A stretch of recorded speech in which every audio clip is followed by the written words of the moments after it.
Good evening, ladies and gentlemen. I'm Barnell. This is EBAC, and we are here to bring you some more Rainbow Six Siege here at ECS. Now, we were here yesterday with the wonderful Draft Row bringing you Lions 3 versus Jaegers, but we have two staples here from ECS to bring you tonight. There's only one game, and it's going to be a banger. What? I was stapling my hand to the desk in anticipation. I get it. Comment. Nice. We have got Skittle.jpg versus the Carlstad Kings. Or, what were they known as before last season, Evac? Jetski Boys. Jetski Boys. Free Up Tom. And were they people that we thought, they're kind of garbage. They were in the middle of the league. No, they're pretty good. They got pretty far in. Obviously, in the playoffs, they fell to the mighty Shreks and Hobbits. And, I mean, they took a map off them. They were the only team to do that throughout the entire series of the playoffs, I think, except for the first game that Shreks and Hobbits played. So very, very good from them. I think they beat them on Theme Park, which is not where we're going today, unfortunately. But in the fortunate side of things, and the opposite side of that, we do have some quite fruity maps in its stead. In the stead of thanks, Lions Creed, for picking Oregon 5,000 times. Okay, no, in actuality, we are going to Cafe, followed by Consulate. Oregon, Clubhouse, Theme Park, and Coastline were all banned away, and we will be turning to Russia for Dostoevsky to begin ourselves off. Now, Skittle and Carlstad, we've seen them for a long time. These are players that we are familiar with. Our own Kenny from the casting desk is going to be in front of you in just a few moments. They've been doing fairly well this season. They've been trying to figure out their roster, and apparently they have gotten, what was the name? The new father. Oh, you're talking about Carlstad. Carlstad are the ones with the father. That's Rengus. Apparently he's back today.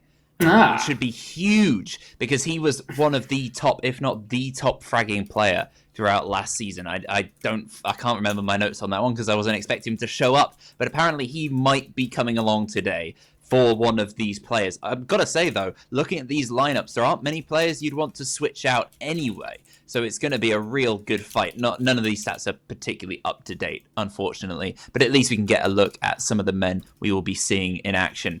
And Cafe will be an interesting place to start that off on, because I'm not sure who picked what. Do you have that information, Barnell? I do not have it right in front of me in this moment. Okay. I know that that either team banned out Oregon and Clubhouse. They split that difference, although Skittle apparently, back behind the scenes info, apparently was going to ban Oregon anyway, Carlstad instead beating them to it. So both of these teams wanting to get away from these well-trodden battlefields, instead take us to something a little bit less regular. Hopefully they have got something in mind. This is the kind of thing, when we see maps that are less commonly seen, it tells me that the players, they have a confidence on a map that they think, okay, right, our opponent is not going to have this down. Our strategies will be more developed than theirs, and we are more confident on these regions of taking these fights. If we can see that kind of confidence come out from either team, then I'm just excited to see how that plays out.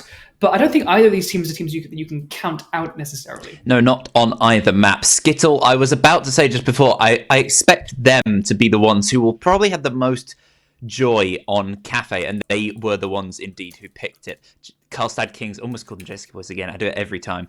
Carlstad Kings being the ones who bring along Consulate, and I think those two maps we have no community vote today, so we can't really exactly say what generally people think, but Skittle seemed to have slightly the upper hand. But what Kenny said to me, the captain of Skittle.jpg the other day, is that Carlstad Kings are the team you don't want to play against if you're a major division team, because they're so unpredictable, so bizarre. Sometimes they will just go for something completely out. There's a pen in my sock. I was wondering what that was. How did that get there? Anyway, Carlstad Kings, almost as crazy as this pen. They will just show up with some crazy strategies and just confuse you. I am thoroughly confused, and hopefully Skittle can fend off that nature of confusion.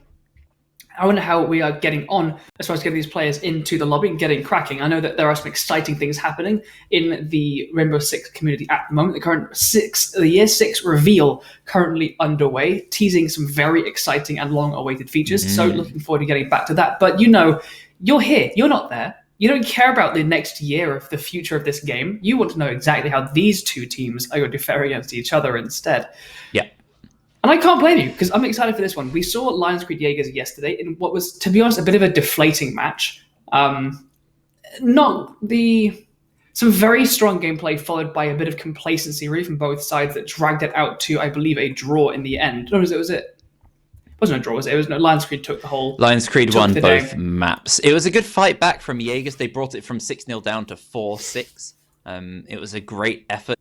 Villa, but all round really didn't show too much, which was really quite disappointing in a first versus second play match. You think this is the chance for one of the teams, and Lions Creed certainly took it. Jaegers didn't really show up on the day. The earlier match being AYB Esports up against Arctic, and that was pretty even most of the way through. They both get some points on the board, and they just move up a little bit, which gives Arctic a bit more of an individual battle with Skittle.jpg here today, fighting for that third spot. And Skittle will want to be moving up to try and catch up with Lions Creed to make sure they don't get left behind in these top spots, because of course they did win out last season. They finished top of the division in majors, and they got all the way to the final. So they'll want to keep up that sort of form.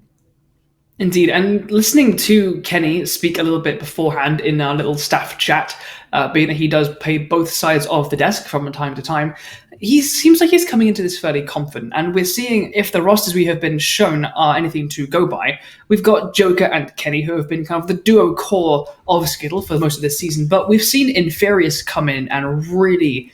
He's played with them before, and you can tell. Mm-hmm. He's been one of those figures that has kind of joined those two, both not only in the scoreboard, but also in terms of how well they stick in our memory as someone who is there to make impact plays, who is reliable. We saw, I think last one was that Azza came in from as a bit of a substitution, who made some really big impressions. But Kenny is Azza's coach in a separate team, looking with their eyes set on other competitions. And so with the mind behind that play being applied to this roster, Skittle, I think, are a team, as they begin to settle in their roster, get used to playing with each other more and more. I think they're a team that I think we should be keeping our eye on them. Mm-hmm. I have a bit of faith that they could be one of those late risers across the and find their way towards the latter end of the seasons. I think they'll always, even with a slightly messier roster and a bit of a wonky start to this season, will always be up in those top positions competing. They just have enough quality. And Inferius, as you said, a very, very strong potentially player from the last season or so. 1.22 KD average throughout the league season last time in the 5 games he appeared in. So very strong. That was actually kind of the middle of the team, if you can believe it, in terms of KDs from last time. But also, there have been so many switches around in Skittle's lineup since last season. You can't really draw too many lines right now. The lines that weren't wanting to draw are these ones. Well, hopefully they can find some clarity. JPEG is not the most refined of image formats, but hopefully it'll be enough to spell out a W at the end of this match. Hey. I feel dirty. I'm sorry. That was...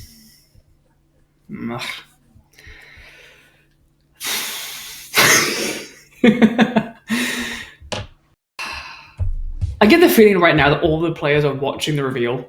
Yeah, I know. I have the feeling that we're not even... There's no one here. I don't know. Maybe we're wrong. Oh, I think I think I might be wrong. I'm just talking out of my ass, which is, to be honest, all I've been doing the past few months as people point cameras at me. I think we have all players in the lobby and we are ready to kick things off. So I am excited to dive into Cafe because I am thirsty for the tea about to be spilled. Let's head on over to Dostoyevsky to see how Skittle versus Carlstad are going to end this night. Hopefully not pulling this face. Well, thank God the camera cut away so we're not subjected to that. It looks like the community seems fairly well split across Skittle and Carlstad. There wasn't a community vote, that's why. I think. But we do have the staff one. No, that was dead even too. Then it's even, which I think pretty well sums up these two teams. Yeah, there we go, 46-46 and 8. It's tough to guess. It is really, really tough to guess this particular one, and it comes out exactly even across both. So fair enough. And the first ban from Carlstad Kings out of left field. It's Jackal. Makes a lot of sense. I mean, Thatcher and Thermite, the Ace, the Hibana, these attackers that are so centric on hard breach, not the most relevant here on Cafe. Jackal, however, when roaming and cross-floor play and verticality are such a mainstay of Cafe strategies, Jackal makes a lot of sense. Thatcher will pop off as our second ban. I mean, we can't have the full lineup fully freed up, but the Jackal is interesting to me, and maybe are we going to see Carlstad take advantage of that? They're defending first, as far as I am aware. Yeah, they are defending first. Are they going to be taking advantage of that? Are we going to see some crazy roams coming out?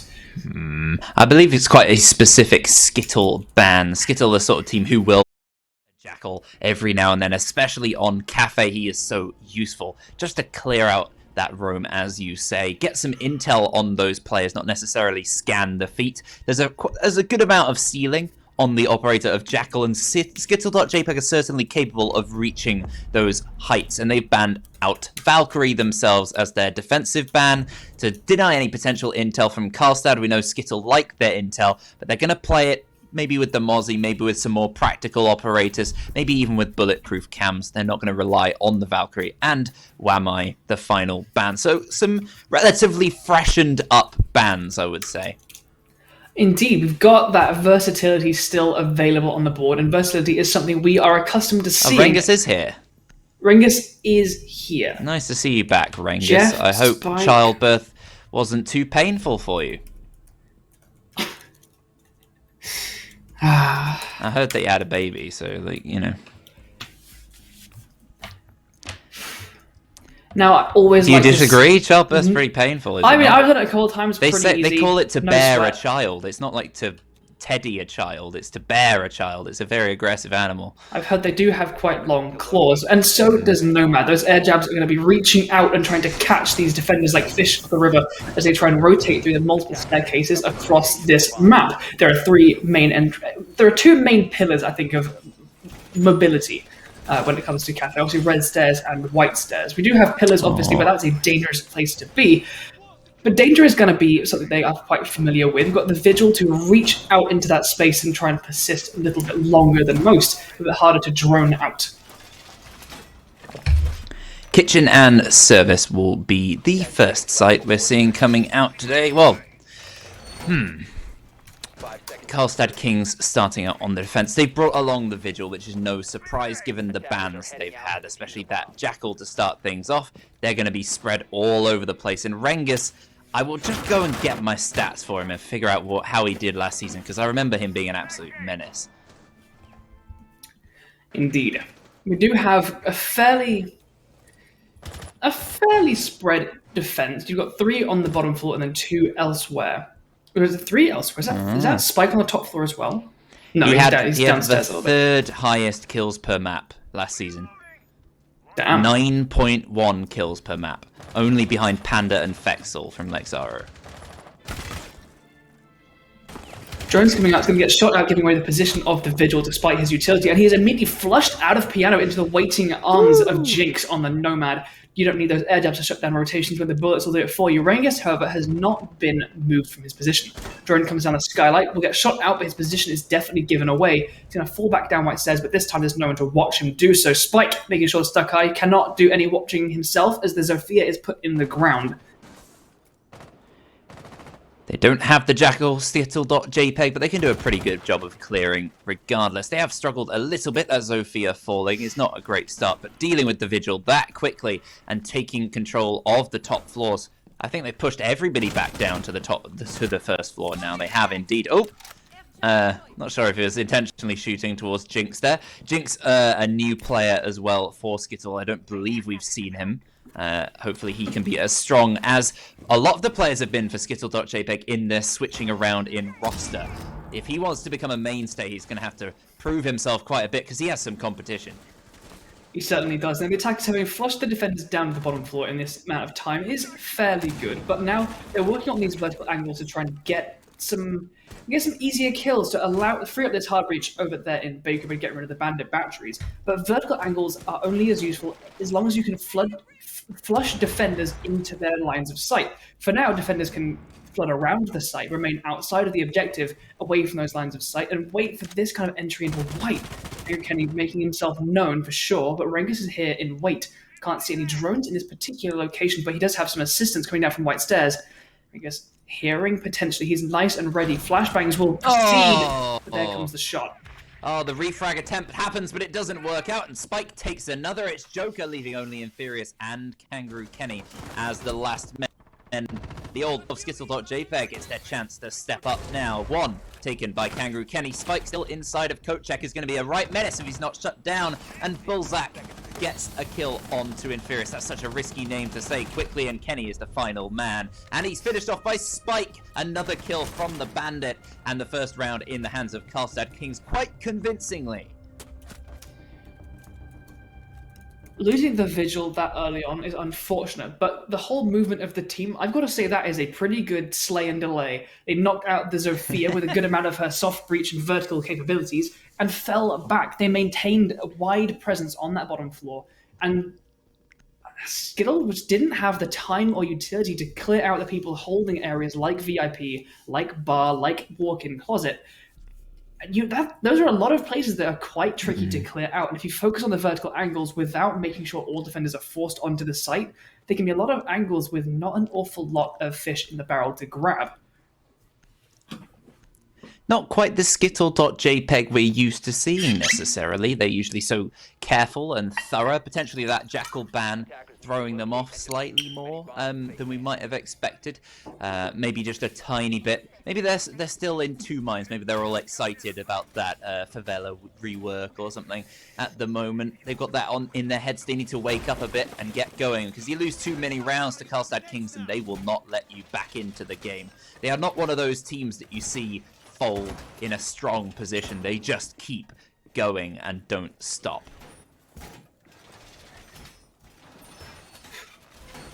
Indeed. Now, you mentioned the Mozzie coming out, as Valkyrie is banned, and he will find his debut on the map. We also have the Oryx, a little bit less conventional. He's got the Bailiff in hand to make sure he can rotate up and down those hatches throughout the map. And this makes a lot of sense. He's an operator that can have so much efficiency, and especially on a map that is as large as Cafe, with only two main paths up and down red and white stairs, being able to take advantage of the multitude of hatches across the map is a really big asset. And if we know anything about Oryx, is that he does have a very large asset. T5 in hand, very, very potent weapon. I don't believe it has that 1.5x scope any longer, but it is still very deadly, especially in the hands of really any of these players. Spike standing out already after only one round with 3 kills on the board for himself. We know he is capable of some moments of magic. I can recall, I believe it was on Smoke, playing against Lions Creed. He pulled out a fantastic, I think it was a 4K. I can recall screaming Spike. I've got it on my notes here. I just wrote Spike in full caps. I don't even remember why. But he can pull out those fantastic moments. We know it. He's just got to keep proving it throughout the season. And he could see himself well towards an EBAC award. We'll just have to wait and see. Indeed, attackers looking like they are setting up for a piano and cigar side take. Nightshot goes out to detonate that Goyo shield, but no attackers are pushing it too aggressively for now. Luckily for them, because beneath is Blazak, who is beneath that open hatch, ready to peek up if any angles pop. But the Goyo, a late deploy of the shield, ballsy, and knowing that there's no one currently peeking him, allows him to get that in place and make White Stairs a bit more of a fortress. Attackers have control of piano. The drones come out to confirm these new taken positions. But a minute and 20, there's still a lot of work to do. There certainly is for Skittle.jpg. They've managed to get rid of some utility, and they've taken Cigar, which is decent for the start of this round, and they're burning shields. So decent in terms of ground, at least close to the site. They haven't taken out any men, and they've taken a little bit of damage. Stockeye and Joker taking quite a bit, but they get Jeff for it, which is a pretty decent trade. They need to start converting into more kills at the moment, and they start doing that. Kenny gets 1 as Joker is down. He is there for the revive, and it's looking a lot worse for Carlstad Kings. 45 seconds to hold on. looking much more in the favor of Skittle this time, but are they aware of Spike's position? This angle opened up and then threw that wall into Bar. It's going to afford a lot of potential impact on this entry. He sees it, doesn't pull the trigger. The Hibana, unaware of the position. Here, the shots come out, but so does the firing coming out, I do believe, from across. And with that, Skittle, JPEG, a flood across, and they eliminate the final 3 members of their opponents from Carlstad, and they take round number 2 in much more convincing fashion. Oh, it was unfortunate from Spike there. He was in the position to be the thorn in their side and just hesitated on the shot, didn't quite get it right. Maybe he's just worried about that hole across. If he could step forward, if he could have afforded to do that, might have been able to confirm that kill, but then he's exposed in case there is support from Cigar. So a tough situation and not quite executed correctly at the end of the round for Jetski Boys. A lot more convincing a top floor attack for Skittle, and we're going to see that site come out yet again. The Amaru being baited momentarily, and you can see why, because if you think there's an Amaru around, or you fear that that is an option, you're quite worried given the amount of windows on this top floor. Indeed, it can afford such a variety of rapid entries across that top floor that it's hard to account for it, even if you do choose to use utility to do so. The amount of times you can see an Amaru grab a Frost and immediately get that easy kill. But the Amaru is nothing but a bait. They have fallen back to a very reliable lineup of the 3 soft breaches, Nomad and Kangaroo Kenny on the Hibana, his old faithful that we see him on so relentlessly. But we have had a little switch in the hands of Carlstad, leaning more into that intel that we mentioned earlier on. Though Valkyrie may not be present, we do have the Mozzie and the Echo to bring that utility into hand. Yep, the Mozzie and Mute combo as well. Some quite interesting combinations of defenders ready to do a lot of things. And Melusi, not to be underrated with her intel play, getting that one. You can see that Banshee placed by the default plant position over on the west balcony. Could prove an issue for some of those attackers when they are coming in for the plays. It'll at least give some intel onto the move, and 2 C4s in hand as well should not be underestimated. We see a lot of vertical kills, whether it's in Cigar or in planting positions on this site, given the soft destruction down below. Indeed. Now, are we going to see Skittle take this a repeat of the same take? Because if they do so, they will not come up against the same defense. No Goyo shields to flood out of Pixel, but they do have Pixel be held by a Rengus looking up to those corners of the skylight, looking to try and get a bit of early aggression in hand. Impacts in the hands of the Melusi still in hand. Looks like shotgun hole has been opened up to offer angles onto the default planting areas from this position in the corridor, with Zach down below ready to take advantage of them. I just spilled water all over my crotch. Yeah, use that excuse again. Yeah, I know. I've done it before already. Oh. Now, the plays haven't been that good so far this game. Hopefully, we can see a bit more of a step up. If Skittle can pull out a couple more flawlesses, maybe. But there's a long way to go from that point. Indeed, I pointed out there was no Goyo. Jeff is below, providing a little bit of resistance, but the Zofia has taken control of Piano upstairs with pretty much no contention.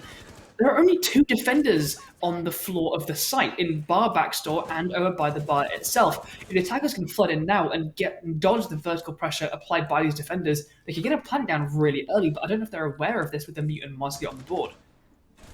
A very interesting strategy from Carlstad Kings. We'll see if it pays off. It started well, certainly. 1 minute left for the attackers, and they've lost a man. That's certainly good odds for Carlstad. Of course, they did a pretty poor job from around this point last time. They had a serious man deficit. This time, it's been equalized by Inferius, taking out Rengus, that usual fragging man. Has been dealt with. He's been struggling to get the kills on the board so far, which will certainly help at all. If they can keep him under wraps, and Joker takes out Fluvio, a lovely headshot onto White Stairs, gives him control of that whole area. He doesn't know quite yet, but there is very little support except for underneath, and he wins that fight as well onto Jeff. 4-2 now for Skittle Torch Apex, and they're going for the plant, it looks like. Joker's on an absolute tear. He sweeps through backstore, and the person emerging from their cams is shut down. Spike hits the deck. Blazak comes up white. He finally shuts down Joker. He gets the last laugh, but there's plenty more to go before the punchline hits. The plant goes down. Blazak chooses to go for backstore, but he doesn't get a chance. Kangaroo Kenny steps in, and a headshot puts Skittle JPEG once more in terms of the win for round number 3. Wow, Skittle.jpg, they've stepped it up quite a bit. They are looking far more electric. They are just alert, ready to go. The sort of play we're used to seeing. I don't know what quite happened in that first round, but it seems like a bit of a blip, an exception to the rule. And they are looking very strong here. I did expect them on Cafe to have a slight favor, and they've started out certainly well. 2-1 advantage now from a disadvantaged position. And we go back to kitchen service and kitchen cooking. This is a perfect test to see if they are really, I mean, maybe they're just amazing at the top floor and poor everywhere else. They got to really prove themselves given what we saw last time. And that switch of hard breach is really interesting given the amount of hard breach you usually see on this site. Indeed, they are probably fairly aware that we are going back down to kitchen. Defense won this, and after the 3 rounds, they can return to it after the rotation. This really fell apart because the attackers took so long to move their way down, and they had made no progress clearing the bottom floor orbiting areas, that walk-in closet, dining, VIP, all of these areas where defenders can lurk, dodge those vertical angles created above, and then be there to stop your push when you finally get to execute in the last 30 seconds. I'm going to need to see either a really fast roam play come out of Skittle to make this change, or a much more direct site hit, because we have got a very similar set of defenders lined up. We've got Rengus and Jeff, the Jaeger and the Vigil, what we saw back in round 1. Their roam delayed Skittle by so long, and it really, I think the round was won by Carlstad in the first minute because of that. It's debatable. I think it was relatively mixed. Then debate with Skittle's lineup is... It indicates they go for that top floor play in those soft breaches. Nomad to lock down any rotates once they get into those positions, and Kenny to open hatches, potentially to hatch into freezer, you would imagine. It's going to be tough for a Maverick. He needs a lot of security and control to get any breach open anywhere else. At the moment, they're going straight for bakery, so feel free to prove me completely wrong, Skittle. I don't know quite what their plan is with these operators. And they're going really aggressive. They seem to just be rushing straight into the site. Stockeye is right in the middle of it, and he's facing down the smoke of Ifluvio. How is he alive still? A shotgun that close. The cover finally comes in from Blazard, and the smoke and the Maestro sweeps into cover. Still playing not quite as close as is believed. The smoke cancel will push off. Stockage dead this early. He has dealt some good damage to Blazak and Ifluvio. The attack is definitely going much more for this aggressive and direct push than this intense roam clear, but they've taken too long. Stockage falling in that entry has now allowed the defenders to realign their defense. They are aware of this strategy, and now they are able to make sure that they are present to deny any further site pushes itself, no longer leaning on that heavy roam. Only Rengus on the orbiting area of Walk-In, and the Vigil still upstairs, taking the attention of Inferius. It's a really bizarre couple of rounds here. Carlstad with the very extended defense last time out not working, and a bit of an interesting move from Skittle, and it's not working out for them either at the moment. Jinx gets a kill thanks to the lovely air jab that he placed down earlier inside of Prep. So it's a 3 versus 4 now. A little bit more of a cushion for the attackers, but it's not a very comfy cushion at all. They're going to have to push to the site in a moment, but it's going to be tough with a 2-man deficit. Indeed. I have to praise the attempt. I think it was the right play. It just came down to that fight between Stockage and Ifluvio taking far too long. Maybe if he had a little bit more support, it could have gone in his favor. But for now, he's got so many angles to take care of. The ADS is going to make sure those throwables are not going to find any purchase. Yeah, there's too much. Like the doorway there and the window might make that Prep such a horrible place to push, especially solo. And one by one, like that, offering those very unfavorable fights. One, and there's the second to shut down the attack. And Carlstad Kings proving that kitchen is very much a very comfortable place for them to be. Mostly heading back up to bar, which we saw here will be much, much more comfortable on. So I'd be maybe into a second floor site, which I think is what we're going to be seeing in a fireplace and a reading defense. Yeah, the top floor is still banned out for one more round, so they have to take it to the second floor. The top floor is not. No, Skittle won both attacks onto bar. Yeah. They are veering to the second floor, not to dodge a ban of success, but to more avoid a recurring failure. Yeah. Well, reading and fireplace is a good place to take it, you'd hope from here. Spike finally deciding on the Melusi instead of the Kaid, maybe trying to force the opposition to bring that kind of deny operators maybe to deal with him. Not 100% sure what that would really do. I'm not sure what the Kaid would do on this site in general. Really, maybe just lock down a couple of the walls, the reading wall. There are several important hatches on this site, both in train itself and also laundry can be fairly impactful. Yeah, defenders would usually like those open if they're doing an extended hold like this. They're holding that top east balcony with a lot of help from Castle, as is quite standard at the moment. There are very few teams who don't go for this particular setup in terms of operators and where you decide to play over on the east balcony to have that vertical control of the site. Usually opting to have the hatches around this area open, and they currently are. So, yeah, not 100% sure on that Kaid, but oh well, let's move on. I don't know that it's necessarily there in order to deceive in any sense. He's a very potent weapon, a nitrocell, and he can zap and deny those walls, of which there are several pertinent ones on the reading fireplace defense, both from white stairs into fireplace and also pillars into reading. But we have Jeff on the mute to handle that instead, slowing down this droning attempt from the attackers. We're going to begin that work on the top floor, and there are plenty of things to find, as reading in fireplace is a place to hold from above for certain. There's so much soft floor above those sites, and you can influence so much for that position. And so we do have 3 of Carlstad Kings currently posted up in that area.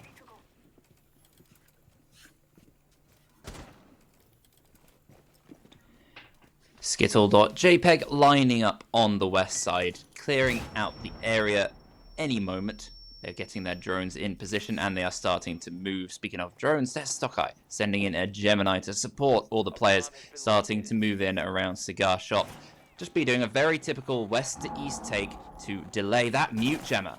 Really, really great placement, not just to deny drones, but those specific Geminis, whether that's intentional or otherwise. It did a great job from Jeff to start this round off, just denying Stockeye from using his utility in any important way. And it can be used to great effect, as we have seen from Skittle.jpg in the past with the Ayana.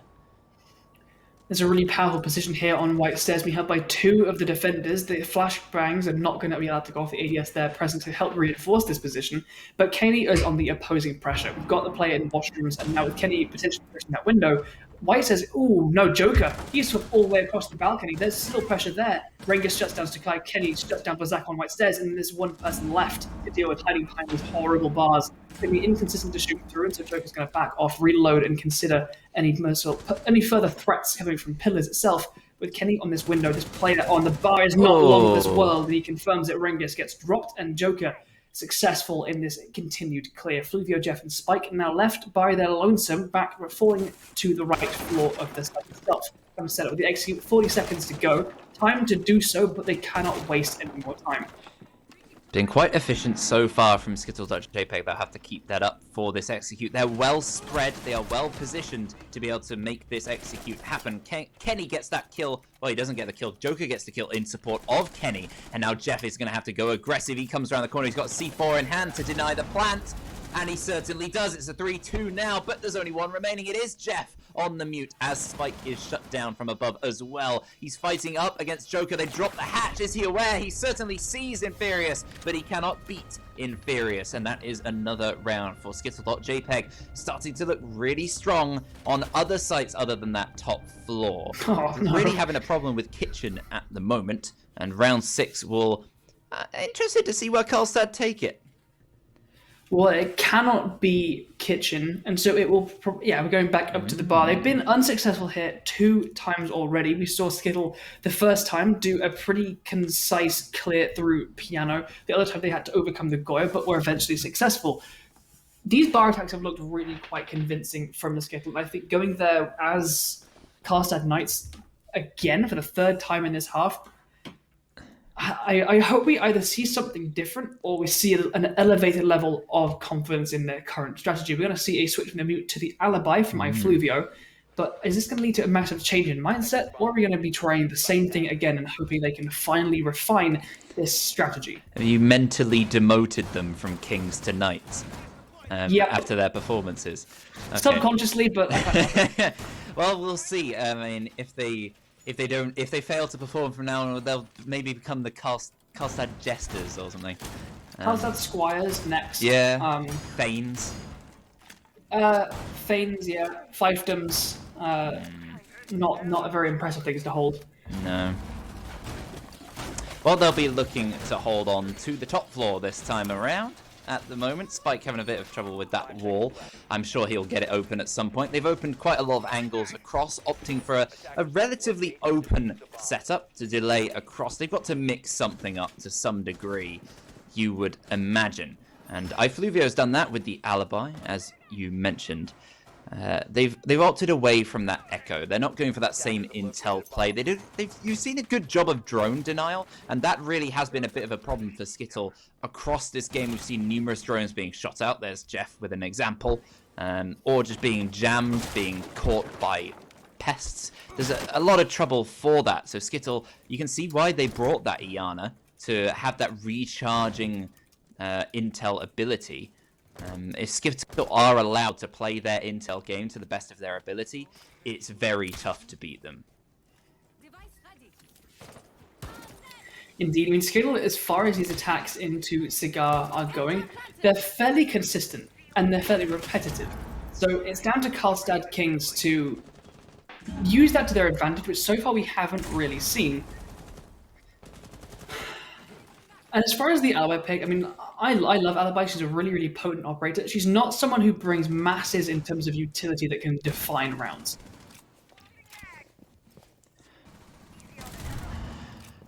A bit of a... Yes, sorry. Go for it. No, I don't want to speak. You take it. Seeing a bit of a hybrid of what we've seen so far. We've seen Bar defend with a Goyo in Pixel, and we've also seen it fairly well abandoned. We've had the Mozzie, who was just contesting, but he seems to have fallen back. Drone's going to come through to confirm that situation, and looks like this side of the objective is fairly forsaken. Angles looking into Cigar right now could prove very influential and expose many of the attackers, but there's no one to capitalize on it for now. Fluvio's contesting from White Stairs, but the rest of the site itself has already fallen back to the east side of the balconies. 1 minute left for the execute. A little bit of damage done to Rengus, but they're going to need to start getting these kills. This is the time it happened last time. Getting their first kill also on the board on this execute.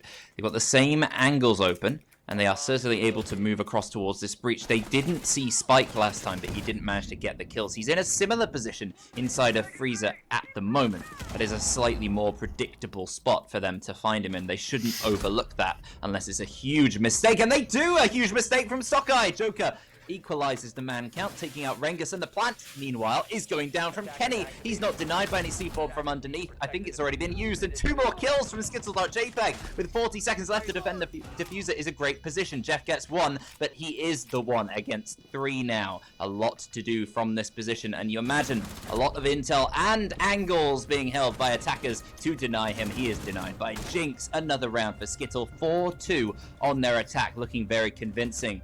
Can they seal this out? It's looking very, very convincing, and unless Carlstad Knights Kings have something drastic to bring to us on the attack, have they got something in mind that is going to really shake up Skittle? Have they got something to set the pace of this? They're teasing up the Nomad and the Zofia, the Ashe and the Ace, pretty consistent, pretty expected. Buck is actually going to come out as the additional soft breacher rather than the Sledge, vying more for this kind of improved and buffed up C8.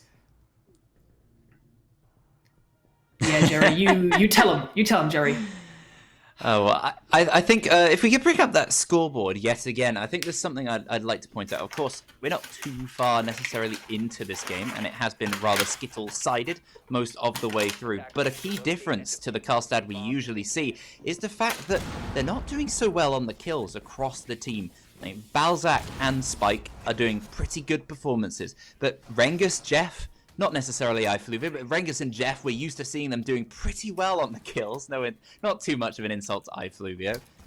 He usually doesn't believe in himself, to be honest. So, you know, why would I believe in him?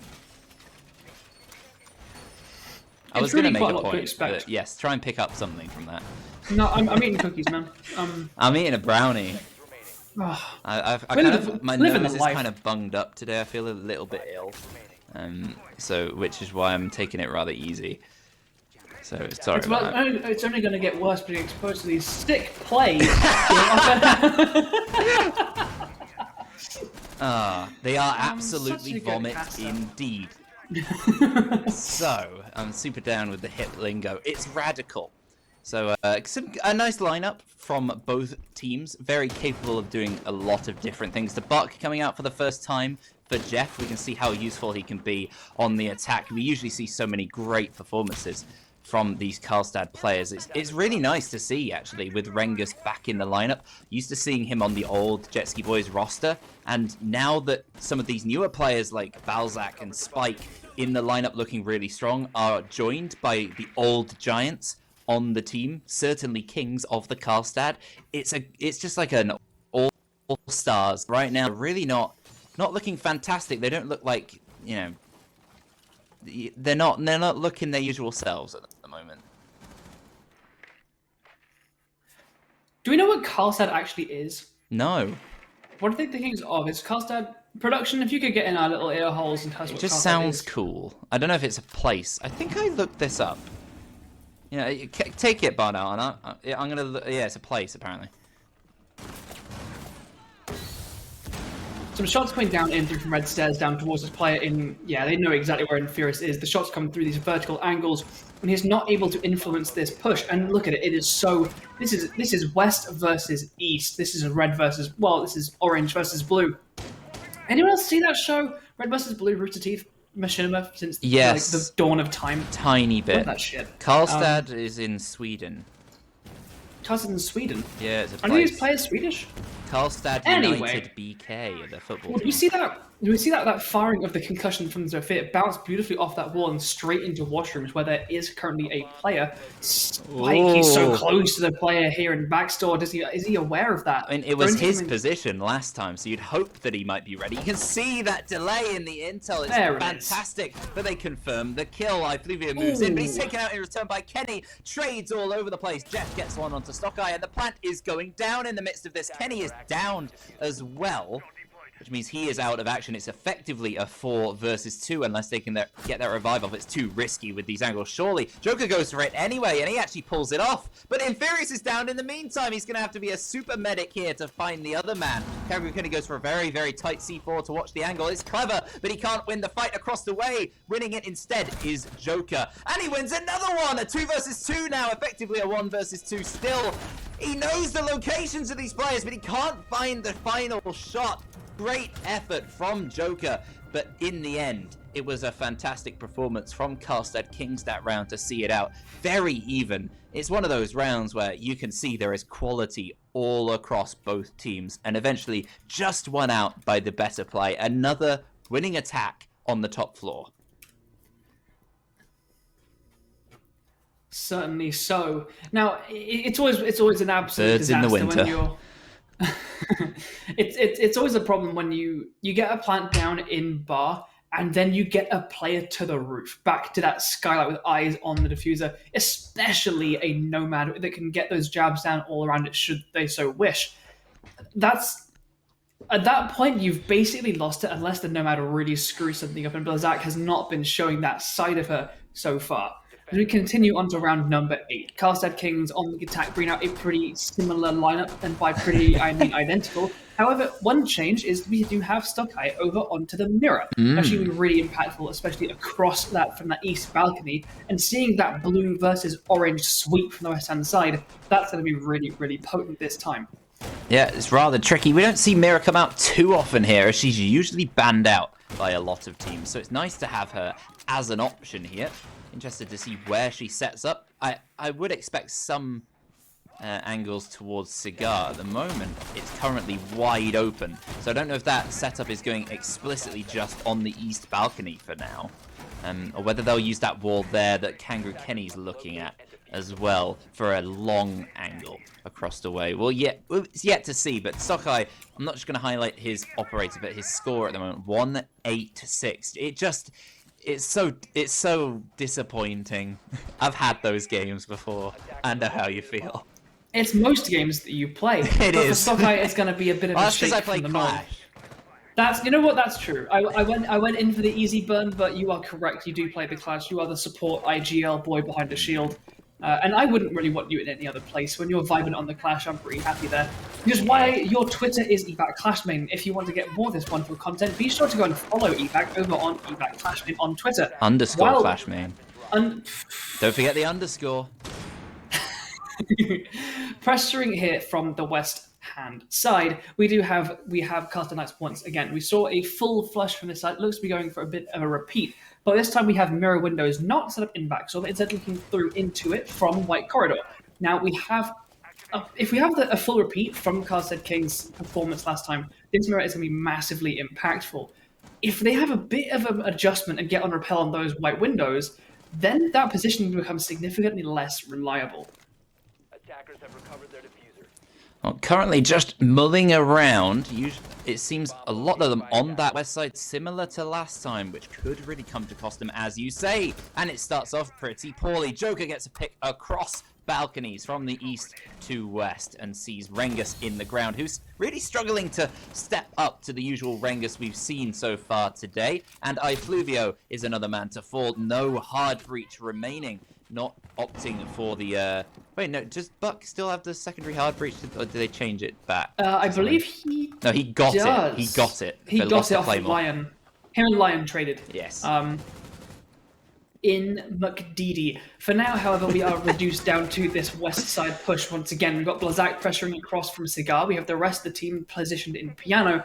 And at this point, 50 seconds, the defenders can do anything they wish. They still have 3 Nitro cells on the board. Stukai doesn't use it, uses the Vector for now. Jake steps up with the Roni. He gets 1, he gets 2, he gets 3! Stukai gets 1. Actually, Jake takes the final 2. And Skittle JPEG with a flawless, they might have lost their first VAR defense, but they are not losing it twice. Round number 8 concluded, and they further their lead, bringing us to 5-3. Only 2 rounds away from finding Cafe becomes Skittles' success. 5k is in Jinx's name. He got 3 that round, and it was certainly very impactful. Joker picking up the other 2. Looking fantastic at the moment, Skittle. They've really pulled it together at the moment. Just struggling a bit more. It was very even on that first defense of the top floor. They seem to be having kitchen woes, and they are not going back down there to repeat any... they don't want to bring up those worried emotions. They're going to bring it to reading, where they won it quite successfully last time out on their attack, and they want to address the issues that Carlstad had. And they've not gone for that castle operator. They'll certainly be holding above. I'd be very surprised if we didn't see that. But they have not opted for the same setup we usually see with a castle or a Goyo similar. They have not done that at all. They are going very intel denial based, which is supported by their Valkyrie ban earlier on. It certainly is. With that additional intel as well, if the Monster can get hold of those drones, and as you mentioned earlier, the bulletproof cams in the hands of the Jaeger, going to make sure they have as much intel as possible, given the lack of that Valkyrie. 3 C4s in hand should also be quite impactful for Skittle if they can use them correctly. We saw them used to great effect earlier on, taking out Kendrick and Kenny whilst he was going for the plant. It was just, I believe, the mute of Jeff remaining in a poor position. He had just too much to do. But with enough men alive, come the end of the round, you usually see a bit of a rush into that doorway inside of reading, and a bit of a desperate plant from a lot of teams. Sometimes you can just put it off, but it's very, very difficult to do that with 3 C4s lingering, just sitting there in the hands of players waiting to just toss them by. Indeed. Again, so many pests and mute jammers. It's so prevalent today. It's almost oppressive, and it really just screams just how much work you can get out of this kind of small intel. How much work you can get out of the small intel! Exactly. That's what these players are hearing in their ears right now. And it's one of the reasons, really, that like, if you're not bringing Valkyrie every round she's available, consider how hard you have to work to replace her. But looks like while defending this upper floor, the attackers have been allowed to take into backstore already. Blazak actually steps in and he gets rid of Takai nice and early, making this top floor clear a little bit easier because he gets the player on white stairs. With 1:40, this is actually really good time efficiency for taking control of this balcony. These vertical angles will not spell complete victory, but it's a very good start. These defenders beneath are going to start having to think about either retaking or shifting their positions to allow themselves to defend the rest of the site without exposing themselves to these vertical angles and from pillars itself. Yeah, Kenny might be in a bit of trouble here. He's sitting underneath a lot of holes, but he's actually just fighting them off. A C4 from underneath will take out Jeff on the buck. No sledge, so it's going to be... Well, they've still got a lot of breaching... What was that? Taking so much damage onto... I think he breaching charged himself somewhat. Taking a bit of damage. He's still alive. No problem there. 1 minute on the clock for Skittle. It was... not for Skittle, for Carlstad. I mean, Skittle can use this time. They just got to keep burning it down. Done a decent job. Carlstad a bit of a stall here as they figure out what to do next. And with the lack of intel, you look at the drones available. They've still got a few, especially in the hands of iFluvio. He's going to have to be very useful in making sure he can figure out where these players are and go for this execute. You can actually count out, we got 2 in the hands of iFluvio still in pocket, not deployed anywhere, 1 in the hand of Blazak, but we also have the one for Rengus and one from Jeff still alive on the map. One being able to provide a little bit more intel. One of Fluvio's gets knocked out, reducing ever further, but so does the man count. Blazak and Spike both pick up 1. A refrag comes out from Jinx, but the pilot's going down and Joker's left all by himself. He's doing 11-4. He's absolutely been fragalicious. He picks up 1, he starts things off, but eats a chunk of damage, and he stops the pilot from going down. There's only 9 seconds. Rengus repositions over to Fireplace to try and get this down safely. And he looks like he's going to be able to, but Blazak, no cover is available. He gets shut down through the angles, and Rengus can complete the plan. He's got a health advantage, but the Ashe versus Jaeger. This is a classic face-off against 2 very competent players. But Joker, as far as the kill count is going, it seems to have the advantage. Oh, these soft walls coming into play. Joker's going to swing on round. He knows he's in the doorway, but Rengus wins the fight with the pistol. He'd not shown up too much today, but finally when his team needs him in the 1 versus 1, he wins out the fight, and a very, very crucial individual play to see that round out. Joker almost guaranteeing Skittle a point today, which would have put them on to match point, of course, but staving off defeat. Carlstad Kings, fantastic. Rengus, and they still have the potential to win out this map. It is not over by any means. If there are going to be moments where you step up and fight above your KD, those are the ones that they fend off match point, ensuring that Skittle JPEG are not going to be cresting those heights just yet. Joker, however, is definitely...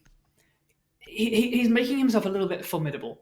I mean, the fact that he can claim and claw his way back that close to a clutch is certainly going to put a bit of fire in their veins and make sure that Carlstad Kings, while they were able to pull that round, cannot say they did so convincingly. When you take well. Quite a few wells. And look at this setup. I'm very interested to see what they use this mirror for on Reading and Fireplace. They're going to reattempt, and they've added an extra C4 as well, which I think indicates some slight underneath aggression. You don't often see people playing in Kitchen or utilizing the verticality into Fireplace, as Fireplace is often relatively untreaded territory unless an attack is rushing. So I imagine it will be mostly used to deny players on balconies. Even someone potentially aggressively inside of Train going up into Cigar if they're trying to take across the top floor. We've certainly seen that, and it looks like that is what Skittle are going for. They're going for a very typical mirror setup on the top floor, as you would on a bar stop defense. And this time instead opting for it on Reading. So I really like the look of this. We'll see if it can stand up against the strong attacking of Carlstad that we saw last time. Strong is the word for it, and also very swift. They had west control and made it full upstairs control within about a minute. These mirrors in place and the players behind them are going to make that a little bit harder, but we have the Zach on the Nomad. He's getting on those windows, and he's going to make holding this east hand balcony that little bit harder. Hatch underneath there with player underneath. It looks like Kangaroo Kenny on the mute there to make sure that swinging and that window is a dangerous prospect, but it's one that Blazak is willing to try. Gets up on that east balcony, but the rest of the team of Carlstad Kings are in position on the west, ready to start opposing what this hard position created on east balconies.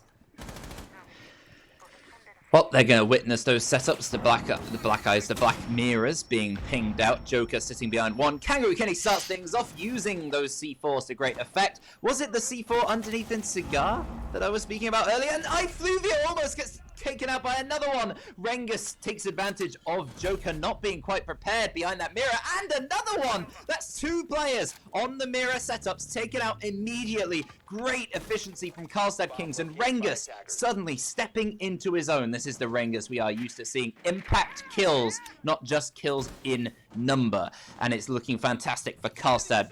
Completely. Disabling the setup, and another kill onto Jinx. He's got 3 so far.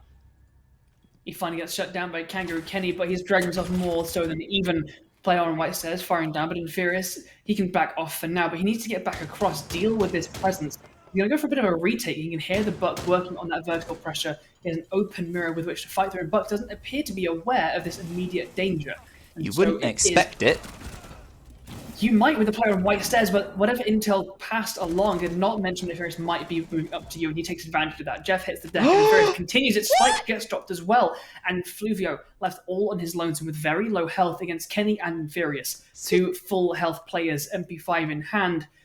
He's on site, and he has the diffuser, but sticking it in this location is going to be very dangerous. How have Skittle turned this around from a very, very disadvantaged position? A lovely flank from him. Furious sees him with a man advantage, and Fluvio goes into an even more terrible spot. Potentially a better spot was to plant over where he was before on that side of reading, but opts for a spot right underneath the doorway, and he's taken out by Furious, waiting above like a vulture, just ready to pick apart the corpse. And he certainly makes sure that there is a corpse there to nom on later. But they'll be sitting there on 6 points now. That is 1 point guaranteed on the board for Skittle in their attempt to compete for these top spots. Certainly very useful. The 7 rounds will be even more. And at the moment, looking pretty strong towards it. But we've seen a mixed amount of results on this bar site on the top floor. Certainly so far. A lot of attacking wins. 3 versus 1, I think, in favor of attackers so far.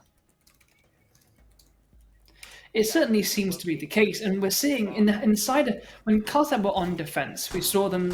They succeeded in kitchen, but Skittle were dominant everywhere else. And now that Skittle are on the defense, Carlstad are bringing out an attack, and they have won it. And then they go back.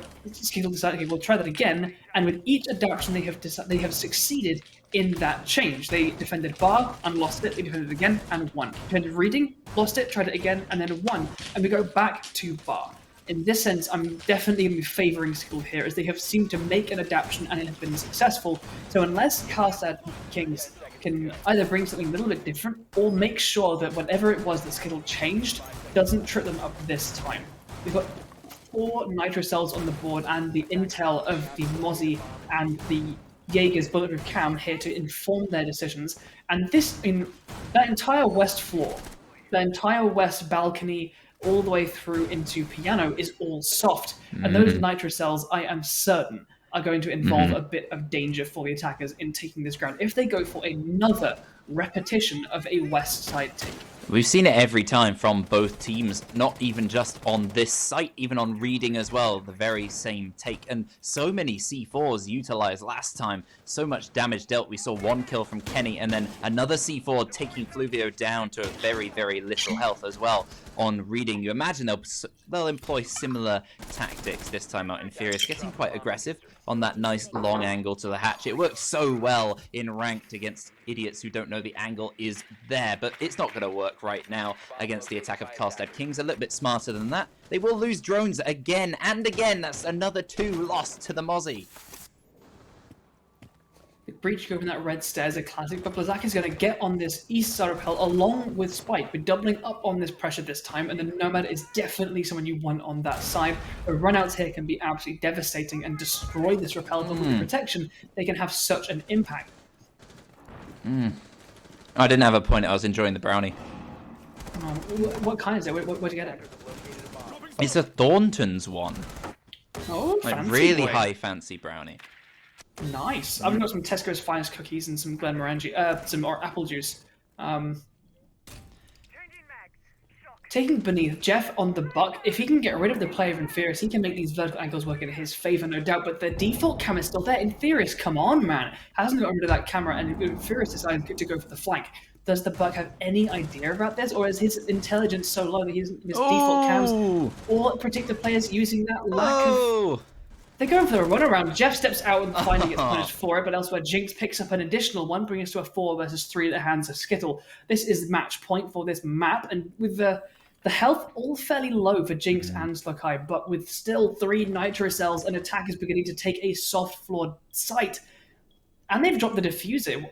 Where is that? Is that diffuser on the skylight still? I think it is. Rengus is going aggressive through the bar, but he's taken out by Joker. That mirror coming into use. There is no way he can hold that position. And Balzac is going for an aggressive swing. It's heard. He's dealt with a C4 from Stockeye. Still 2 C4s remaining for the defense, and so many angles to deny Spike and Skittle.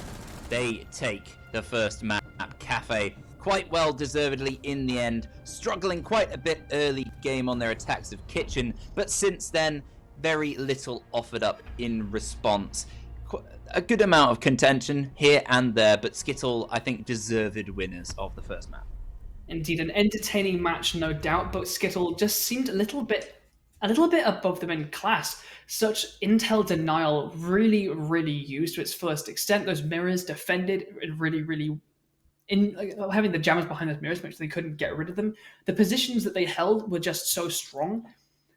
Carlstad not crushed by any means. So we have Consulate up next. With the play that we've just seen there, can you make any kind of prediction based on the play that we've just seen? Anything that you want to see out of Carlstad to adapt to this current loss and make this a draw for the day, or do you think Skittle have this in the bag? I don't think they have anything in the bag per se. Carlstad Kings, I think Consulate would usually slightly favour them. You brought to us, I think, Skittle versus AYB on Consulate as well, alongside Jerry. I mean, okay, fine. I guess I'll talk to Jerry about that during the break then, who is on observing today, and I didn't even notice. Like, he's very good, clearly, because I think when you don't notice production or observing, that's a really good sign. They're a very understated craft. They often go kind of unnoticed and underappreciated, and it's one of those things where when it's good, you don't necessarily notice, but when it's bad, you really do. And so for the wonderful Jerry, who is admin, owner, caster, celebrity, to jump on the Observer and to be doing so well straight off the bat, congratulations to you, Jerry. Thank you so much for stepping in and helping us out today. And thank you, Grissom, for producing despite various deficiencies, nailing it so far today, and it's been going very smoothly, so congratulations. For now, however, I think it's time that we hop away for a very quick break, and we'll be back here in just a few minutes to bring you the second map, which is going to be on Consulate. So, the conclusion of this match of Skittle versus the Skittle.jpg versus Carlstad Kings. Be back here in 5 minutes. Go get a drink, and we'll see you guys soon.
No, you're muted, Grissom.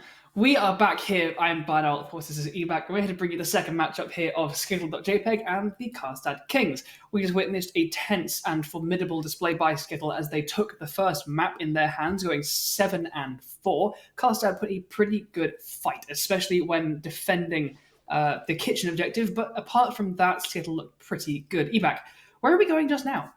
We're going to Consulate in good old Francois, as they call it in Japan. I think.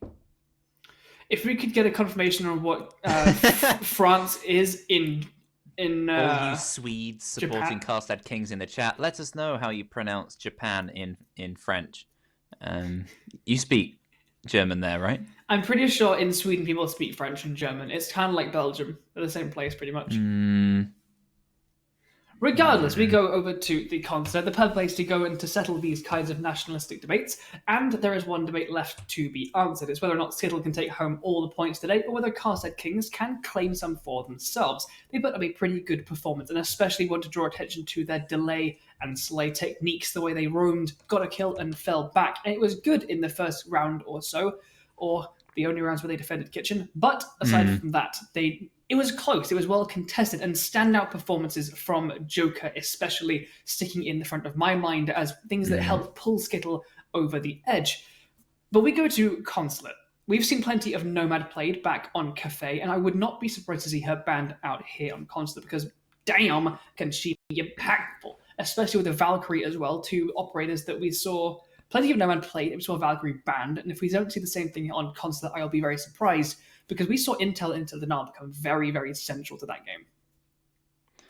We certainly did, and I'm interested to see whether that sticks around. Skittle.jpg, they do like their Valkyrie bans. Of course, that's who they banned out on Cafe. No surprise if she's gone here as well. The Valkyrie Nomad is very standard at the moment. Even on other maps, it's kind of spreading across. And as we explained earlier, well, today we actually see the consulate map thing coming across the way, and we're not going to Oregon. So much nicer. And it won't cause Barnell to swear twice this time. Well, look, let's not go making promises that we don't know that we can keep. But on Consulate, interestingly enough, actually, we talk about how Nomad and Valkyrie are very, very powerful, but they are operators that counter each other. And so with one being banned, the other one becomes a little bit less necessary. But Jackal's going to be the first one off the board. We saw him banned out first back on Cafe. The roam game was neutral to both teams, so it makes plenty of sense. But there goes Nomad. Running out is going to be much, much better. Carlstad Kings are going to want to be doing that, and so if Skittle don't ban Valkyrie, I'd almost recommend or suggest that if Carlstad were to leave Valkyrie in, they could utilize her to gain an advantage in these early rounds. But they might not come in with that level of confidence. They might want to make sure that if they do get to their opposite half without a significant lead, they do not have to come up against her. And there she goes. She is no longer available. We know you too well, Skittle. We know you too well.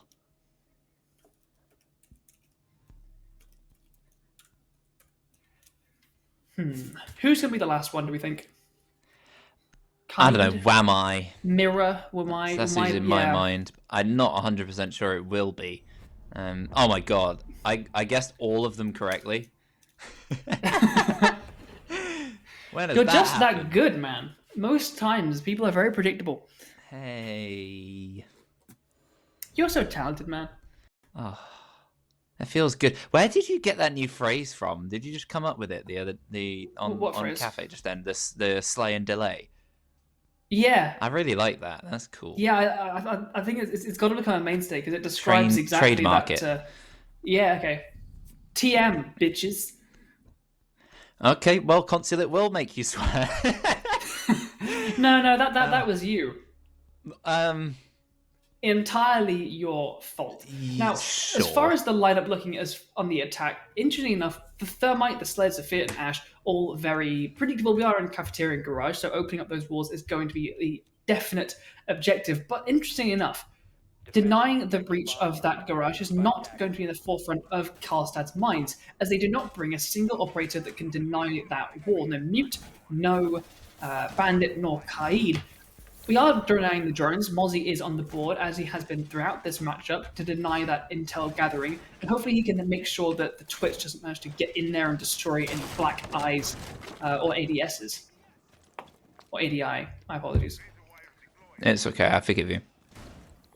There's a lot of good delaying utility. We'll see if they can slay alongside it. Carlstad did a good job on the lower floor. Whoa, I trademarked that. You can't use it.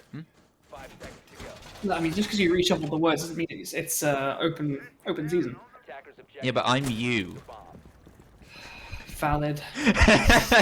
So, Carlstad... oh, dear me.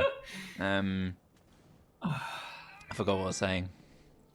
I was going to make a point about them having delaying ops, and then they did a good job on lower sites on Cafe on their defense. They did. So. They did for sure. We do not see a vigil coming out like we did back in Cafe. But as Infurious begins to pressure, he does receive the response from the player playing on the top floor. Oh! Drone's going to come in from Jinx and Twitch as the wall is open nice and quickly, as you'd expect, with no denial whatsoever. But we do have Fluvio, looks like, nope, back on the site. Jeff, however, is roaming. He's going to peek a little bit out of the yellow stairs. He's going to catch nothing for the trouble so far. The attack is looking very, very central in terms of this push into Garage. Woo! But it's starting to work its magic. Stockeye's moving in. He did this through prep earlier on Cafe. It didn't work to great effect. This time he's got 2, and he's taken that whole position. He's going to walk through that smoke canister and try and find another. He's taking fire from quite a few directions, but they take down the Maestro as he gets 2 in response. It's a 2 versus 2 now as Jeff shuts down Stockeye. Rengus gets a lovely shot onto Infurious as well, leaving only the Twitch outside. I was busy trying to praise Skittle for that fantastic incision, but they are cut down themselves very, very quickly in response, and it's only the Twitch remaining. That all retro lineup that they had has been reduced to only the Twitch. Pretty decent operator to be left with. She's got the F2 in hand, but she drops it to the ground as she follows suit. Rengus he wins.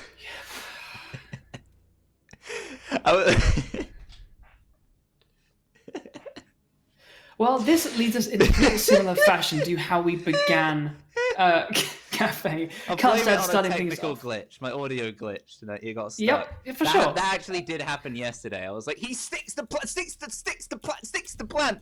So I'm blaming it on that. It happened again.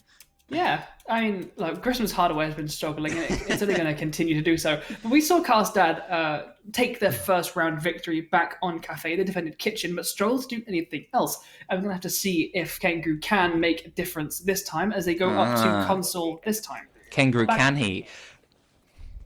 That's the joke that I made. Yes. Was it good? Or was it worth repeating, or was it kind of okay? Doing once and okay, but not twice? Yeah, I mean, it was my joke from Villa. Like the other I don't day. watch your games. Was I in it? I don't know. Yes. I'm barely conscious during these. There it is! Thank you very much, Grissom. It's exactly the levity we need in this situation. Did Susan do something? I can't see. They've gone to top floor, and that is a surprise. Why is it a surprise, Barnell? It's not really. The Nomad band running out is going to be all the more available, though no Valkyrie to give information to those aggressive motions. You're going to be able to set up this bathroom to be nice and dangerous. Opening those angles makes plenty of sense because getting on that bathroom window can cut up that site and give you a nice angle to really make sure that rotating between is very difficult. But it looks like a very spread approach from Skittle.jpg. We've got people going over to admin, people looking towards lobby journey in, people getting up on that rappel. Plenty of variety here. They could get caught off guard as if they can get lost in 1v1s without the ability to refrag, but for now, kill feed seems fairly quiet. The top floor of Consulate is not really as favoured as it used to be. At the moment, teams really evading going to it often in ECS and across quite a few other leagues at the moment as well. The last couple of times I can recall it being brought out, it was really a site where you can struggle. There are a lot of potential issues. You have to be on top of your game as a defensive outfit to win it out here. A lot of teams favouring lobby, and a resurgence of tellers and archives as well has helped to cement this slightly new mood on the top floor. And a trade will start things off. Balzac falls alongside Stockeye, 4-4 on the scoreboard. Half of the round burned. Half the round, but it's an even for long. Joker's going to put Fluvio in the ground and make sure no more C4s or anything can rain out from that mute. Spike he's holding this close angle in bathroom. If the if the player on that bathroom window in Furious is unaware of this, did he just catch a glimpse of the end of the gun just now? I don't know that he did. The frags come out swinging, and here's the swing. Spike's going to hear that and grab the kill, slaying straight to the back of Inferious. Kangaroo, however, has incisioned himself into the side. He's in sight. Gets the plant down. Jeff and Nitrosol doesn't quite net, but he gets the kill onto Kenny as he gets off the diffuser. Rangus very low on health. Jeff, full himself, it's 2 versus 2. Please tell me that Twitch. Okay, no. I was hoping that we might see a Twitch to get downing Rangus, but we're not so far. Jeff is going to get nice and close to the diffuser. He sees that cable. Well, Jeff gets on the diffuser itself. He's going to hop off as Rangus takes it, but here comes the breaching charge. It's enough to down him. He doesn't quite manage to finish it. He was so close. Jeff team kills Rangus in frustration. Accident? Who knows? He's going to hear this noise and in-swing Stroker. Is he in time? He is. He shuts down the player before he can get on that diffuser. That hardwall dancing back and forth, and that Skittle makes sure they take round number 2. And so far, this is a dire repeat in terms of round count as what we saw in Cafe, and if that continues, things are looking bad for Carlstad. That was close. That was close. Not quite as Skittle dominant as we saw half of Cafe be. No, it certainly wasn't. Joker with the improvisation at the end to use the breaching round to kill the weak player he knew was weak. That he knew that breaching round would delay or deny enough with the intel of the health of the Jaeger, and then swinging in and being ready to fire upon the Mozzie during the movement. It's quite a tricky move sometimes mid-swing to aim for heads. That precisely, he had to hit Jeff straight in the head, and he did perfectly to seal the round. Great little mini comeback, the 1v2 from the Ash there in that round. Joker proving again to be so valuable, as he did such a good performance consistently on Cafe. If he can keep it up here, alongside Stockeye as well, who has managed to get quite a few kills on the board this time, not going... I think he got 9 assists on Cafe. Converting those into kills more consistently across the map will certainly help Skittle to try and keep their winning spree going. Jerry considering the message but deciding against it. Fluvio here on the mute once again. That mute and Mozzie combo coming out really consistently so far, and the intel game is definitely in the forefront of their minds. And Furious, the 6th pick onto the 0. Not really hitting the kill board so far, but if you can make an impact in terms of information, then that will make a big difference. Jinx as well, actually, with the Geminis, making intel quite a core part of Skittle's lineup for now. The Iana and the 0 piling up to provide a lot of intel indeed, and great fragging potential. The MP7 opted for by Inferious will be providing, well, be relying mostly on that headshot potential rather than opting for, what's it called? The other one that has a bit more body shot potential. The ARX certainly doing a great job for Jinx. What is it? The Commando. No, Inferious. Inferious. Yeah, he's got the MP7 instead of the SC2000. SC2000. I never remember that. I need to play more 0. But it's nice to see him being brought out here. He has a very high ceiling, and he is one of the perfect operators for Skittle, given their style of play. He certainly is, and we saw him brought out to great effect, especially in the Jaeger's Lion Screed game. That kind of information, those cameras can get deployed, and as long as there's no defender nearby to hear that sound of them being deployed, they can be so hard to spot on the fly, especially being able to be positioned just about anywhere. And they're going to be important. Jeff is below. He's rotating beneath. He's got a nitrocell in hand as well as that fast-firing Roni. There's a drone in front of him. Is that an attacker drone or one of his that he's relying on staying dormant as he persists here as a roman? And he does. He picks up Inferious, and he's going to ascend up the Visa stairs. He immediately takes another fight. He shuts down the next one. Stockeye gets knocked down, but he gets finally down from the hatch. I believe that is in admin. His reign of terror coming to an end. Yeah, going to get confirmed there by Kenny, but it's a 3 versus 4, the damage already done by Jeff in securing the man advantage for the defenders. And with the clock kicking down, that is only going to become ever more impactful. Drones coming out here to make sure they have the final information for what has to be their final execute, because they're running out of time and options. I said on Cafe, the key difference will be Rengus and Jeff stepping up on some of those kills. And so far, this map, they're doing a great job, which has seen it be slightly more contested. 45 seconds left. Fluvio goes aggressive. He downs one, doesn't finish the second, and 2 men survive.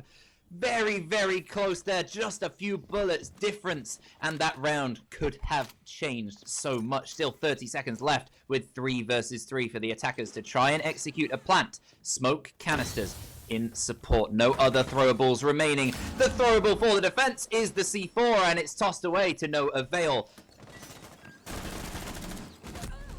15 seconds remaining. The cover comes through, but Jinx is left very low. Kenny does get the plant down. It's all down to Rengus in the 3 versus 1. He needs to gut through all these people, but they're beginning to get into their post-plant positions, really getting onto that balcony to make sure he has so many angles to worry about. Scanning a bit of that main corner by Long Desk. There's no one there for now. They are on the main balcony, however. Player on site is shut down. The window player, however, is not dealt with. Joker steps in and Rengus gets shut down. Skittle take round number 3, and this is looking very, very familiar. Wow, that turned so many times in favor of Skittle. Carlstad with the advantage. Fluvio swings on around, could have changed it out completely. Just it's very, very, very close to pulling that round in the defense's favor, but just loses out. Still very little time for the execute, 20 seconds left, and they get a bunch of kills out of nowhere and manage to seal the round. That's the sort of resilience that we've seen from Skittle that we don't see as much from Carlstad, which is one of the bigger differences between the two teams at the moment. We haven't seen Cosmic Kings really. They haven't been able to really sink their teeth into this round, into the match too heavily so far. While we are waiting during the setup here of round 4 to see whether or not Skittle can continue this domination. A quick shout out here to Dolpha, who's gifted 10 subs in the chat here during this game. So thank you so much for the generosity and the support for the org. That is really, really generous, and we appreciate it. Thank you. But continuing with this is actually a little bit different to what we saw back on Cafe. We saw them defend Kitchen successfully, and then Bar twice unsuccessfully. And at that point, they went back down to Kitchen, where they were successful once more. This time, they're attempting Consulate for a 3rd time in a row. Carlstad want to try and get this one right. They want to figure it out, rectify their mistakes so far made, and make sure they can prove to themselves, perhaps, that they can adapt to what Skittle are bringing and be successful. But it's going to need that and nothing less, because otherwise, it's banging your head against the wall a little bit to do the same thing over and over again.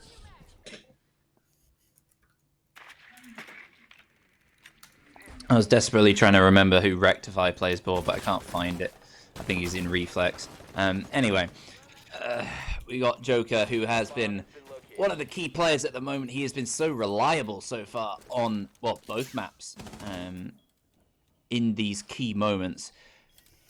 Staring into the site through the connector window. So many tight positions to windows being held here, and that frag grenade should punish the Maestro. The second one, no! I was about to say it's going to punish the Maestro, but he throws it into the side of the wall. Spike survives, Inferius does not. Shut down 0-4, and very much of his own doing that round. That is so unfortunate. It's you know when you see, like in cartoons, a falling tree and the person runs away from the tree along the length of it, and you're like, just run to the side. And that is exactly what happened. The frag grenade would start falling towards him, and he tried to just outrun it directly down rather than straight to one side or just pull up. The grenade just followed him downwards and shut him down. I think it was Kaz last time on Consia that we saw on the sledge, on the connector window, just taking himself out with a nade. I'm pretty sure that was him. Joker gets a kill, but is shut down in return by Jeff, still holding this defensive advantage. And Jeff, of course, very smart playing underneath. His position should be known, I imagine, getting that first kill, but he's taking some damage onto Stockeye.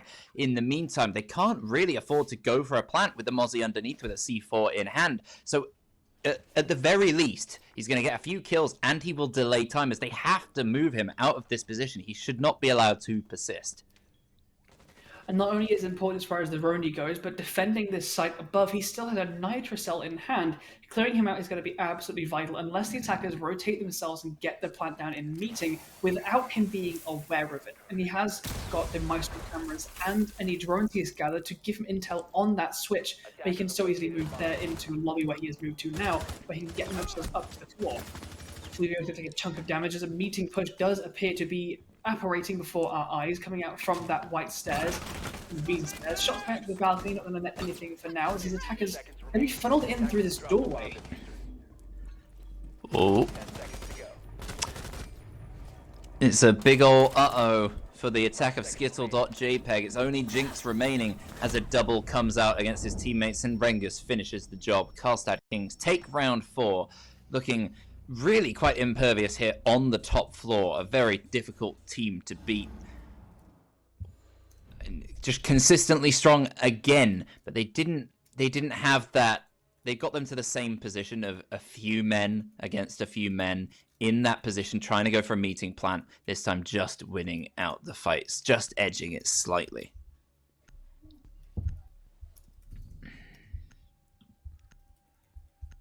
Good to see finally as they go back to that site for the third time, finally able to figure it out and really finally put Skittle on the back foot. Will that last, however? We are 2-2. This is much, much more comfortable for Carlstad. And then we do go back down to Garage, which is where we were successful for the first time, but eventually went as a very direct push in through the garage, was shot down a very chaotic gunfight in the midst of those cars. Became a 1 versus 2 that the Twitch was not quite able to win out. Looking at it again, actually, okay. It's I've been doing it wrong all season. Nobody told me until this point. It's Stockhatch, not Stockeye. That's his name. Just think of Clubhouse, and it's the Stockhatch.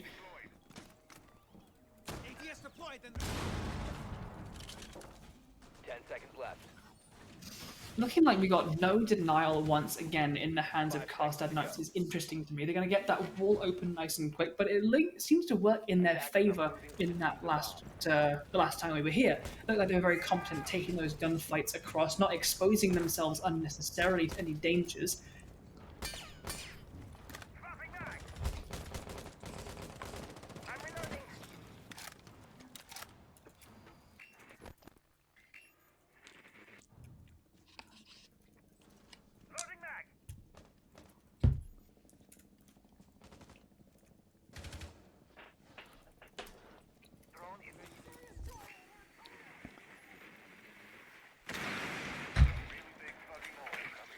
Oh yeah, just waiting for anything to happen. The wall's opening up, but so far this is a carbon copy of round number 1. Maestro cameras in similar positions, and Stockhatch is going to start things off. Rengus being the first one to fall. Impact grenades or a Nitrocell, wasn't quite sure which on Rengus, will not find any purchase on the rest of this round. Stockhatch has eaten a little bit of damage, but not enough to make him really worry. What they could be worrying out, however, is Jeff above on the Vigil. He's going to be a little bit difficult to clear out. The first one, Joker comes in to clear up that presence, but Jeff not being dislodged just yet. Grenade comes up, a vertical grenade from below, I think. Not quite going to catch, does anything but a hair of damage to the Vigil. But his presence is definitely known. Ooh, Jinx narrowly misses getting a vertical angle on the player above, and for now he's going to focus on pre-firing predictable positions in Garage itself, but doesn't quite net anything. There's no one actually in security for now. Fluvio picks up a kill onto Stockhatch, which gives the defenders a strong advantage, but it's equalized immediately by the ARX of Jinx. And now Kangaroo Kenny can move on in. He's cleared pipes and he clears the player formerly in it. It's Spike and it's only Jeff remaining. He's swinging on around, but he's taken out by Inferius before he can even lift his gun up. Fantastic execute from Skittle.jpg, just completely aware of where all the defenders were and when to move, when to push. They got the refrags they needed. fantastic execute. One of the cleanest executes I think I've seen of the basement site in quite some time. Indeed, good to see both teams here. When they find a failure in one position, they bring it back and find a success in the other. Carlstad figured out how to finally defend Carlstad on the inverse. Skittle figuring out how to attack Garage. Going very back and forth. While Skittle are currently in the points lead, both in this map and in terms of this series, it is by no means a sweep. Carlstad Kings are putting up a really good fight. We're going to return to Garage one more time to see who is going to have mastered this. We have only been to Consulate and to Garage so far in this half, and so far, Consulate has gone in Skittle's favour. And if Carlstad Kings can win this, it will be a straight even as far as this half is concerned. Are Skittle going to be able to replicate? I don't know if it's ever taken so long to just say the word replicate, or in so many syllables. But the task lies before them to do so. Yeah, the winnability of this game wanes round on round for Carlstad. If they lose this one out, I think it's going to be a little bit too much potentially to overcome when Skittle end up on the defense. Bit of a misthrown impact there from Rengus, trying to open the angle whilst opening the hatch, I think, in one impact. Not of huge impact on this round, you'd imagine. He's just going to have to punch this hole open. He has time to do so. It's a very spread lineup from Carlstad Kings. It offers a lot of flexibility in terms of having players outside and inside of the site with relative levels of strength. The Vigil, the Melusi, able to, well, Melusi or the Jaeger. You often see the Jaeger played. I mean, Ubisoft, they did a quite good job of actually turning him into a bit more of a site man in general with the lineups. Often Melusi being that operator, opting for it. It is a tiny bit more versatile in some ways, having the impacts, definitely. Especially with the prevalence of impact tricking in the current meta when you want to get those hatches open and closed. But also, even while you have a shotgun on site, being able to leave the smoke downstairs to get site preparations done, Melusi can get upstairs and prepare any rotations that they'd like, and that's exactly what they've done. However, Jeff is going to fall back as he's in a whole lot of damage. He went for that fire roam. Jinx has been slain, but Jeff is now back on site. He's going to take this opposing position down here by the archive corridor, so that if the attackers are to choose a bit of a split push and make some presence down these stairs, he's going to be there to bite them in the rear. Infurious, however, is going to be above. He's going to be droning out the rest of this site, the surrounding area. They're going to be identifying the fact that first floor area of lobby and press is actually fairly clear, and with that known, the breach itself is going to finally begin going down. A lot of defenders to deal with. Jeff not opting for that vertical hold as he did last time. He's playing it a bit safer, tucked in by main stairs. We don't see too much pressure from Skittle JPEG on this side. They have been very west focused in their moves so far. They have indeed cleared out the lobby and press area. So we'll soon be coming towards Jeff, who backs off very safely, him and Rengus as well. So many vertical angles open. Rengus seems like he changed his mind midway through there. We might see him coming across the first floor to contest at some point. He could catch off these players.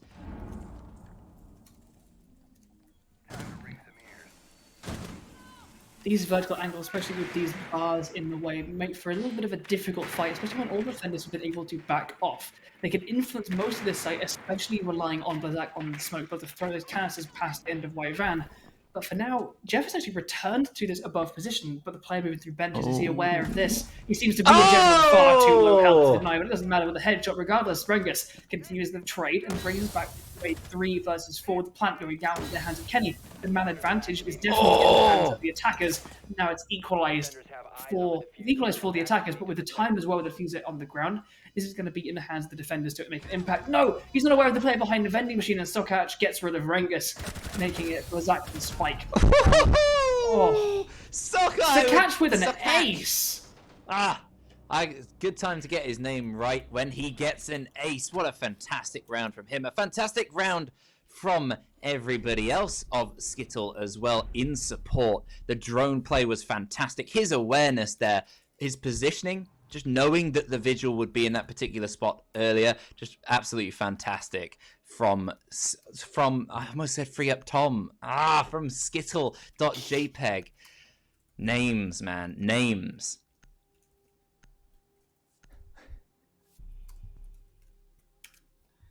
Indeed, and we're seeing. I mean, it's sort of obviously with the ace going to make his scores just a little bit more attractive and showy off. He's going to tease out that frost, but he's going to move it back onto the vigil. Lineups from both teams, nothing really to write home about, nothing too crazy. But we find ourselves once again with a 4-2 half with Skittle JPEG on the attack. And interestingly enough, we go to lobby for the first round of their half. Attackers have discovered the location of a bomb. That wall of adaptation really coming out there in Skittle's favour. I mean, we only played 2 sites that entire half, and with Skittle going 4-2 on it, really seeming like they are the ones a little bit more awake, a little bit more present there to act, to have the whole team respond to these different motions and stomp on Carlstad's dreams. Going into lobby, we have got a pretty good spread of operators. I think 2 specifically long range, which often you do see when defending lobby itself. As far as the attacking lineup goes, again, pretty standard. Rather than the trio of soft breach of Zofia, Ash, and Sledge, they've made it a quad with Jeff joining in. Oh, what's happening, Kenny? Buck. Floor isn't breaking. What floor? Above him? Below him? I don't know. Anyway, well, he's obviously having some trouble with some sort of destruction.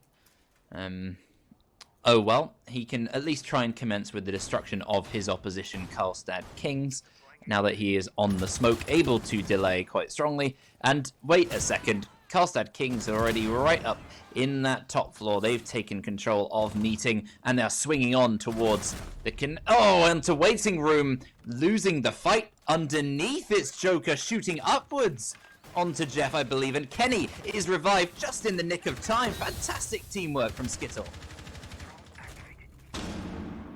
Really good time efficiency, especially from Carlstad Kings, but good of Skittle to hold this back and to cling on to this kind of area. They're not giving up this ground without a fight, but Blazak is going to make sure it's going in their favour. Inferius gets knocked off the board, and the man advantage is severely in the hands of Carlstad in a 4 versus 3.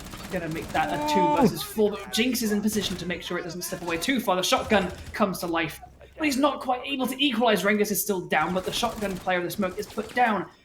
Goes down to Jinx. He chips away a little bit of damage off, but at this point he's being pushed from so many positions. He starts things off and drops the diffuser on the ground at the feet, and there's only one player left standing, and he's not gonna get him! Jinx stands up in a row and he puts him in the dirt. Spike, the final man to fall, but by no means the first. Skittle start things off in a really nice fashion in a lobby defense that was an entirely top floor battle.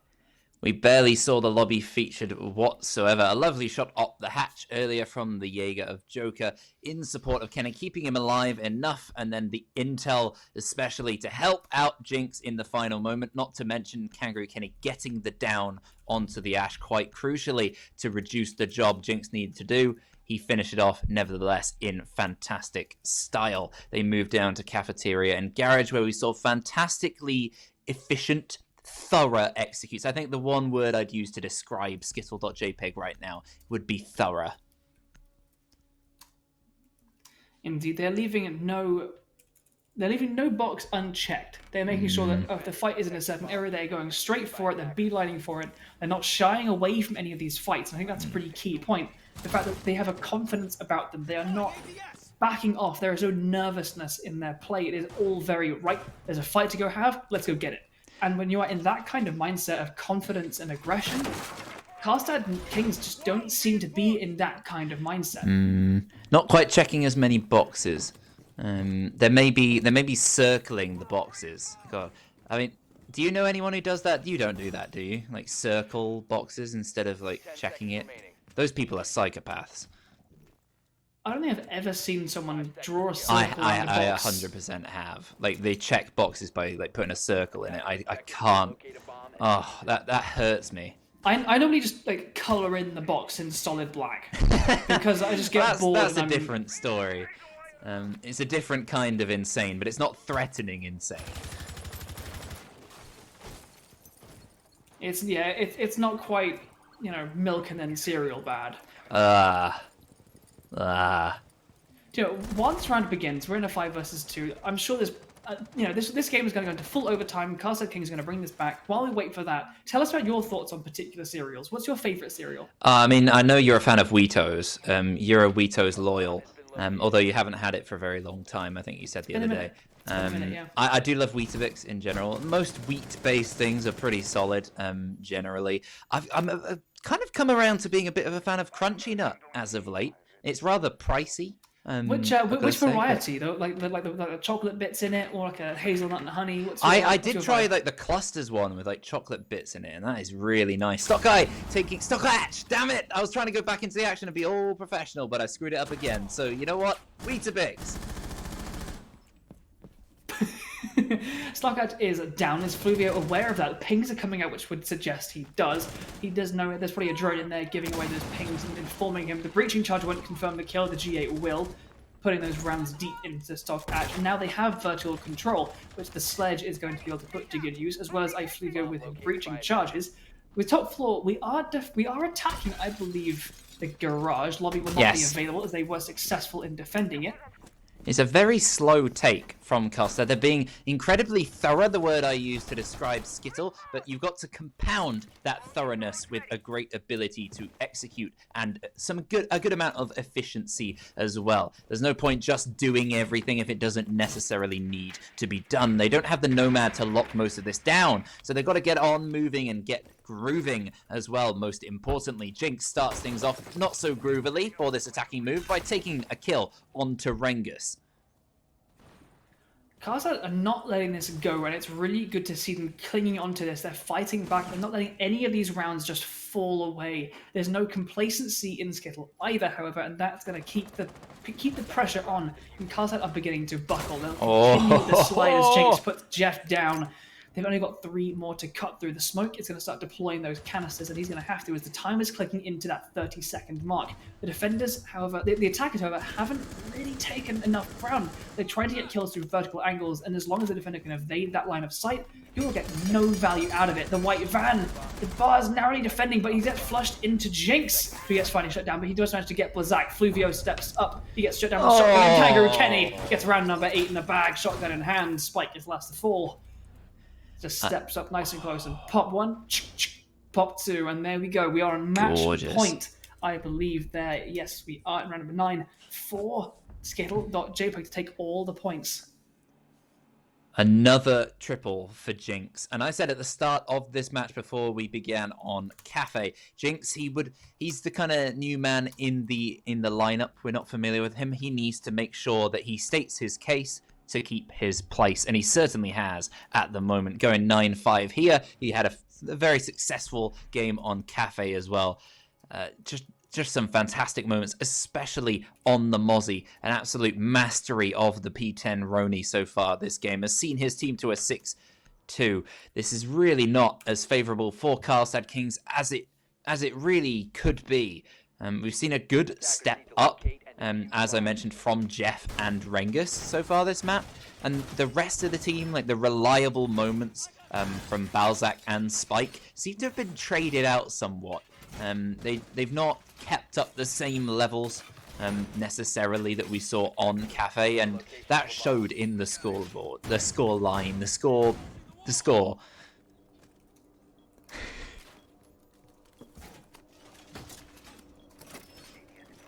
Indeed, at this point, as much as Carlstad are putting up a really good fight, and I'd love to see them begin to claw this back, Skittle are just in really, really good form right now. 5 seconds to go. Attacker's objective is to defuse a bomb. I'm looking at You're that right, good old pulse. Thank you, Jerry, this round. Stockhatch, he's been very, very useful so far in general, and that utility he's got this time around, the scanner, should be even more impactful. He's currently sitting underneath, hiding in bathroom in a sneaky spot, looking to evade any drones, so that his presence is not known until it is very, very known, hopefully with a 7-2 for his team, as he denies from underneath, or at least provides the intel for the rest of his team to step up with the crucial kills. I mean, at this point, almost every single kill is crucial, because Skittle JPEG are so good on their trades that any amount of advantage they get is working well for them. Ooh, a close Nitro cell, but the sprint over the top leaves Pulse not quite anything to show for it. 2 nutshells burned in the hands of the defense, only 1 in the hands of Stock Ash, with nothing yet to show for it. Not even a chip of damage dealt to the Carlstad Kings. Decent amount of efficiency with an E, not an A, from Carlstad Kings. They've managed to take admin across with rather little resistance. They've managed to at least evade the C4s from underneath. Only 1 remaining, which will most likely be used when they try and go for this meeting move. And they certainly moved into it. Ifluvio takes the ground. Rengus in support over by Long Desk, ready to refrag or to get the first kill himself. He can't refrag when he's killed from underneath with a C4, certainly. At least one of those nitro cells found its mark, and with 1:30 left on the clock, the attackers are going to start needing to really figure out how they're making this entry. With this much presence of the defenders still unchecked, I mean, at this point, Jinx could just sweep underneath and flank, but he's going to stay on main stairs. The plant is going to go down with the smokes to cover. Sticking back from the defense. Go for... Ooh, Skittle. JPEG loses a flurry as Spike and Rengus come to life. Jinx and Joker left all by themselves, and Joker the last one standing. As Carlstad Kings not backing down just yet. And with this moment, they answer back, bringing us to a 5-3 on the scoreboard with a console defense. Not going in the hands of Skittle. Finally, they've seemed really dominant, but when in the mid-round, 3 kills just pop up across the board. There's not an awful lot you can do to answer back.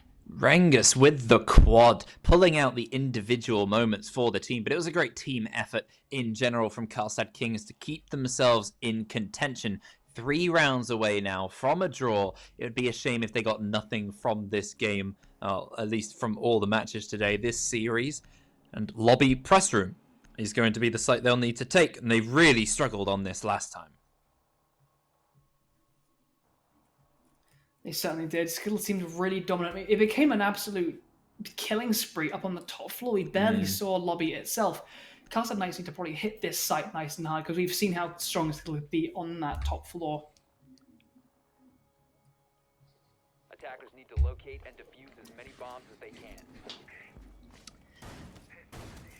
Skittle have a very strong lineup. We're seeing so much Mute and Mozzie today. It's really, really nice to see, to be fair, because they're a very effective lineup and somewhat overlooked by teams. Both of these teams so far making good use of the both of them. Melusi obviously a mainstay. The Jaeger undoubtedly similar. The Vigil a bit more of a sneaky one that you can bring out every now and then, and usually brought to pretty strong effect. Stockatch taking up that role this time around. He's managed to get a lot of kills this game. If you looked at his performance on Cafe, he has done a fantastic job of converting those million assists he got into kills this time around. I mean, to be honest, all across the board, Skittle has begun to step up. Infurious lagging behind a little bit, but he's really the only member. And on the side of Carlstad Kings, both Spike and Fluvio hang a little bit behind. It is coming down to those little differences across the board, across the full team contribution. And the fact that Skittle.jpg are managing to stay that close to even across the board. I mean, it's showing not only on the scoreboard in terms of kills, but it's showing in terms of whenever a conflict is happening, it doesn't really matter who's present. If members of Skittle are there, you're in danger. It's by no means a fight that is forsaken nor easy to assume. Just going to go off. Rengus, it takes half damage, not quite enough to put him in the ground, but enough to make him wary of future conflicts for sure. Oh, but that C4 is a little bit more successful. It's Jinx on to Jeff, the J boys. This time Jinx coming out on top. No hard breach for you this round, Carlstad Kings. It's going to be that little bit tougher to get whatever angles open they want. The bathroom likely is going to stay nice and closed as a bit of a safe haven for these defenders. They're making the top floor a safe haven at the moment, still not being able to take the ground, the attackers. Rengus says no to Kangaroo Kenny and tries to take that top floor control. Still contention over by yellow stairs could be an issue, and I believe that Stockatch taking some damage over on the stairs and has now backed down. the fact that these defenders have still not quite fallen off of this top floor, the problem. Though Jinx, he does have the availability, that rotation to yellow stairs, and he's not going to need it just yet. Fluvio, the G8 is coming to life, but not quite securing the kill. Jinx takes a little bit of damage as Reng is still over there in the meeting itself, but Infurious is here to support. Rengus can't assume either of these angles is secure. He'll stop to reload, but Jinx gets downed by the spike as he moves in across from Connector. Now sticking together, the support is there in the hands of the attackers, bringing us to a 2 versus 2. The health advantage severely in the hands of Skittle, however. The time on their side as well. Intel given and known about the positioning of these attackers. This is going to be a very strong entry. The defenders backing off so the vertical angles won't be the beginning and end of this story, as the attackers going to make their entry and discover the locations. The drone's going to try and do so, but the pests are still in existence. Still going to be slowing down that acquisition of information. We've seen from this position a lot of teams adopt just dropping the hatch and hoping one player plant, one player support. That may well, it looks to be the case at the moment. Infurious is quite far away as was that the drop? Yes, it is the drop from Spike. He moves in. I think I'm not sure if he still has a frag grenade in hand if need be. He goes to stick the plant. He can't support. Rengus doesn't quite support Spike there, and it's a choice of whoever disables to win the round, to win the match for Skittle. They move to a 7-3 victory. A solid effort from Carlstad Kings, but just in vain today. Skittle outright, I think, the better team across both maps. They seemed in pretty good control the whole way through. I mean, very good effort from Carlstad Kings. It didn't look like they took any of those lying down. But, I mean, even those last few seconds, indicative of the rest of the game, I think. The fact that we had that 2 versus 2, the cover from the hatch. Both the planter and the coverer dropped dead almost simultaneously. The player of Infurious, he moved back up those stairs. The coverage of that flank was not held. And they just struck at the perfect moment to make sure that neither the coverer nor the planter could have a second to react, and secured what was a fairly convincing final round to close out that series, bringing all 6 points to the hands of Skittle.jpg. Could spell a little bit of danger potentially for Carlstad Kings, as they're not necessarily picking up as many rounds, as many games, as many points as they might want to so far this season. Of course, it helps having Glitch Tech left, so there's only one relegation spot, and PG Tips having a pretty woeful performance so far this season. They will naturally, they won't be playing this weekend, so we don't get to see them until next weekend. Maybe they've sharpened things up a bit over their little break that they've had, but my jet ski boys, Carlstad Kings, they are only just above at this point, sitting on 6 points. It's not a safe spot at all. One game from PG Tips could send them just flying up, and really could see them in a dodgy position. So they need to start converting some of this very strong, good play from Carlstad Kings into more points on the board. On the other side of things, a lot more positive for Skittle.jpg. They move up, I believe, above Arctic. They take their spot back in third. I don't know if they move above Jaegers. They certainly won't be above Lion's Creed. It will be either second or third, but it's strong from Skittle, really stating themselves. As Kenny said before, you don't want to play Carlstad Kings in general, because they can really mess up a strong team. They can really challenge you. They did challenge, but not really enough. And Skittle, they're looking in a very good position. My predictions for earlier on this season of who might be winning across leagues, who might do well in the playoffs, that sort of thing, they're being a bit thrown to the wayside by some of the very changing performances of different teams. Skittle.jpg, earlier on, looking shaky, but suddenly they look like one of the best teams around at the moment. Really, really good form there, and especially after the shaky performance, to be honest, from the shaky performance from Jaegers and the very inconsistent performance from Lion's Creed. Even the teams at the very top of this league, I don't think they can afford any complacency. Skittle begin to really get into gear. I think the second half of this season could really hold a bit of the right stage for an ascension, I think, and the Skittle seem to be in the right gear to make that happen.